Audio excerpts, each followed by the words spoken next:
Hey everyone, in today's video I'll show you how to enable and disable trash in my Files app on Samsung Galaxy S24 and Plus.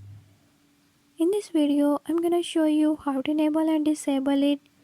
Before I start, if you are new to my channel, don't forget to subscribe and hit the bell icon. Watch complete video and learn how you can do it. Let's watch the video.